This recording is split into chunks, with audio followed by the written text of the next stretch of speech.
ಪಕ್ಷ ಉಂಟು ನಾನುಂಟು ಎಂಬ ಡಿಕೆಶಿ ಮಾತಿಂದ ಈಗ ಚರ್ಚೆ ಶುರುವಾಗಿದೆ. ಡಿಕೆಶಿ ಹೇಳಿಕೆಗೆ ನಾನು ಯಾಕೆ ಕಮೆಂಟ್ ಮಾಡಲಿ ಅಂತ ಸಚಿವ ಕೆಎನ್ ರಾಜಣ್ಣ ಪ್ರತಿಕ್ರಿಯಿಸಿದ್ದಾರೆ. ಪಕ್ಷದ ಅಂತಿಮ ತೀರ್ಮಾನವನ್ನ ನಾವೆಲ್ಲ ಒಪ್ಪಿಕೊಳ್ತೀವಿ. ಶಿವಕುಮಾರ್ ಸಹ ಅದೇ ಹೇಳಿದ್ದಾರೆ. ಸಂತೋಷ ಅಂತ ಪರಮೇಶ್ವರ್ ಹೇಳಿದ್ದಾರೆ. ಡಿಕೆಶಿ ಮಾತಿಗೆ ಗೃಹ ಸಚಿವ ಡಾಕ್ಟರ್ ಜಿ ಪರಮೇಶ್ವರ್ ಪ್ರತಿಕ್ರಿಯಿಸಿದ್ದಾರೆ.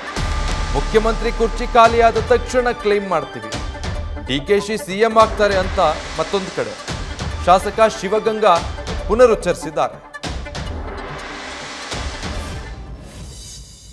ಒಳ್ಳೆಯ ತೀರ್ಮಾನ, ಯಾಕೆಂದ್ರೆ ನಾವೆಲ್ಲರೂ ಅಷ್ಟೇ ಪಕ್ಷ ಅಂತಿಮವಾಗಿ ಏನು ತೀರ್ಮಾನ ಮಾಡುತ್ತೆ ನಾವೆಲ್ಲ ಅದನ್ನು ಒಪ್ಕೊಳ್ತೀವಿ. ಹಾಗಾಗಿ ಅಂತಿಮವಾಗಿ ನಾವೆಲ್ಲರೂ ಹೇಳೋದೇ ಹೈಕಮಾಂಡ್ ಅಂತ ಹೇಳ್ತೀವಿ.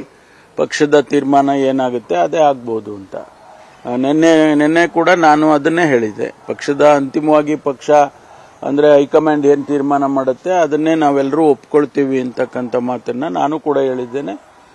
ಶಿವಕುಮಾರ್ ಅವರು ಅದೇ ಮಾತನ್ನ ಹೇಳಿದ್ದಾರೆ. ಬಹಳ ಸಂತೋಷ. ನಾವೆಲ್ಲ ಪಕ್ಷದ ಚೌಕಟ್ಟಿನಲ್ಲಿ ಹೋಗಬೇಕಾದದ್ದು ನಮ್ಮ ಕರ್ತವ್ಯ, ಅದನ್ನ ಮಾಡ್ತೀವಿ. ಅವರ ಅಭಿಪ್ರಾಯ ಹೇಳಿದರೆ ತಪ್ಪೇನಿದೆ. ಈಗ 113 ಜನ ಶಾಸಕರು ಬೇಕು ಸರ್ಕಾರ ಮಾಡಲಿಕ್ಕೆ. ಅದು ಅವ್ರ ಗಮನದಲ್ಲೂ ಇದೆ. ಅದು ಏನೋ ಹೇಳಿದ್ದಕ್ಕೆ ನಾನೇ ಕಾಮೆಂಟ್ ಮಾಡಕ್ಕೆ ಹೋಗ್ಲಿ.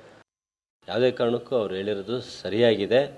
ನಮ್ಮ ಶಾಸಕರು ಸಂಪೂರ್ಣ ಬೆಂಬಲನೂ ಇದೆ. ಜೊತೆಗೆ ಇದೇನು ಅವ್ರು ಹೇಳಿದ್ದಾರೆ ಅರ್ಥ ಅಂದರೆ ನಾವ್ಯಾರೂ ಶಾಸಕರು ಬೇಡ ಅನ್ನೋ ಅರ್ಥ ಅಲ್ಲ.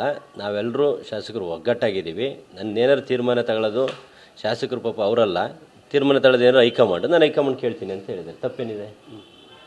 ತಪ್ಪೇನಿಲ್ಲಲ್ಲ. ಅದನ್ಯಾಕೆ ತಪ್ಪಾಗಿ ಅರ್ಥೈಸ್ಕೋಬೇಕು? ಅವ್ರು 5 ವರ್ಷ ಮುಖ್ಯಮಂತ್ರಿ ಆಗಬೇಕಾಗಿರೋದು, 2 ವರ್ಷ ಅಲ್ಲ.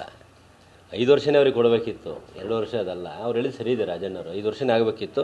ತದನಂತರ ನಡೆದಂಥ ಬೆಳವಣಿಗೆಯಲ್ಲಿ ಏನು ಹೈಕಮಾಂಡ್ ತೀರ್ಮಾನ ಮಾಡಿ ಸಿದ್ದರಾಮಯ್ಯ ಸಾಹೇಬರಿಗೆ ಕೊಟ್ಟಿರೋ ಅವಕಾಶ ಅವ್ರು ನಡೆಸ್ತಾ ಇದ್ದಾರೆ.